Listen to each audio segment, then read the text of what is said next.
मेरे सभी भाई बहनों को अपने इस भाई की ओर से प्यार भरी राम राम। मेरी कामना है कि बाबा लाल दास आप सबके जीवन में सुख समृद्धि और शांति बनाए। मेरे इस चैनल का एक ही उद्देश्य है कि मैं बाबा लाल दास की महिमा को संसार के कोने कोने में पहुंचा सकूं।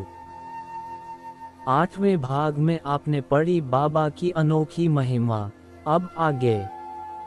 इतना सब चमत्कार, अजमत, करिश्मा देखकर जुल्मी फौजदार लालदास जी को साथ लेकर तिजारा के सूबेदार साहब खां के पास ले गए। सूबेदार ने लालदास जी के बारे में विस्तार से फौजदार के द्वारा सारी जानकारी प्राप्त की। बाबा से मार्ग में होने वाली कठिनाइयों के बारे में भी चर्चा की और निवेदन किया कि मैं इस्लाम धर्म का अनुयायी हूँ। आपने भी इस्लाम धर्म में जन्म लिया है। आप आज हमारे आतिथ्य को स्वीकार कर भोजन कीजिए। हम जो कुछ खाते हैं और जो रसोई में पकवान तैयार हैं, वही हम आपके सामने पेश करेंगे। बाबा के सामने रोटी पर मांस रखकर परोसा गया, लेकिन बाबा की पाक दृष्टि से रोटी पर चावल भात हो गया। बाबा ने सूबेदार की रसोई स्वीकार कर उसे मांस सेवन करने से रोकने के निमित्त जीव हत्या न करने का उपदेश दिया और कहा कि सृष्टि में जन्म लेने वाले सभी प्राणियों को जीने का अधिकार है। जीव हत्या किसी भी धर्म में स्वीकार्य नहीं है। जो किसी का गला काटता है, वह अपने हाथों अपना गला कटवाता है। ऐसा करने वाले को ईश्वर पैदागर नरक में ही स्थान देता है। इतना सब कुछ समझाने के बाद भी धार्मिक मदान्धता के कारण अपने अहंकार में बाबा को इस्लाम बाधक मानकर सूबेदार ने उन्हें विशेष निगरानी में 12 शिष्यों सहित जेल में डाल दिया और चौकीदार बिठा दिए गए। तालों में बंद लालदास जी अपने सभी शिष्यों सहित चौकीदारी के बीच से विलीन हो गए। प्रातः चौकीदारों की हवायां उड़ गई और भौचक्के के रह गए।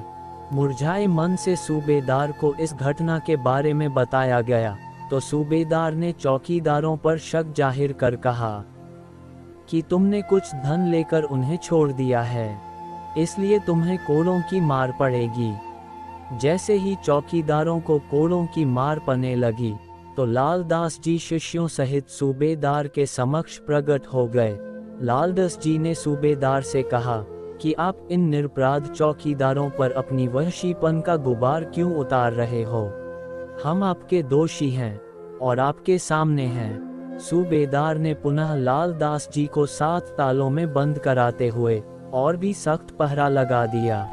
सूबेदार राम नाम के पुजारियों की करामात देखने सुनने के बाद भी हकीकत को पहचानने में असमर्थ रहा। वह नहीं समझ सका कि राम नाम सुमरन समस्त आपदाओं का शमन करने में सक्षम है। इस मर्म को जानने वाला ही जान सकता है। लालदास जी हर पल हर क्षण हरि स्मरण की समाधि में लीन रहते थे और ऐसे समाधिष्ट को कोई देख नहीं सकता। ऐसी स्थिति में सूबेदार को लालदास जी के दर्शन उन्हें जेल में संभव नहीं हो सके। लालदास जी की कीर्ति तिजारा का जन जन गाने लगा, जिसकी सुगंध सूबेदार की बेगम के पास पहुंची। लोकमतानुसार सूबेदार की पुत्री असाध्य रोग से पीड़ित थी।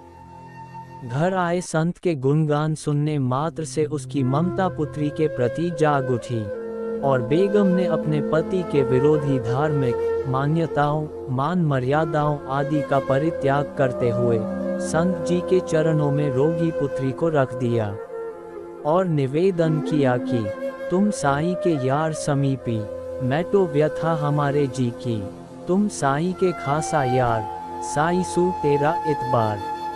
हम इसका इलाज अनेक भोपे, वेद, हकीम, काजी, मौलवी आदि सभी से करा कर थक चुके हैं और अब आपकी शरण में आई हूँ। लोग इस रोग को बड़ी बलाय बताते हैं। मुझे यकीन है कि आप इस दुखियारी माँ की मनोभावना को समझते हुए मन के संताप को दूर करेंगे। संत जी के कोमल हृदय को बेगम की भावनाओं ने छू लिया और अपनी मोरछल के फटकारे से उस बलाय को बस्ती से दूर जाने का आदेश दिया। पुत्री के रोग मुक्त होने के पश्चात सूबेदार परिवार सहित बाबा के चरणों में आ गया और पश्चाताप करने लगा। इसके बाद 4 दिन तक घर पर खुशियां मनाई और राम नाम का स्मरण होने लगा। बोलो लाल दास बाबा की जय। अगले भाग की कहानी के लिए नई वीडियो का इंतजार करें। लाल दास महिमा को पूरा सुनने के लिए आप सभी का बहुत बहुत धन्यवाद। मेरे चैनल को सब्सक्राइब कर अपने भाई का मनोबल बढ़ाएं तथा कमेंट में जरूर बताएं आपको यह कहानी कैसी लगी।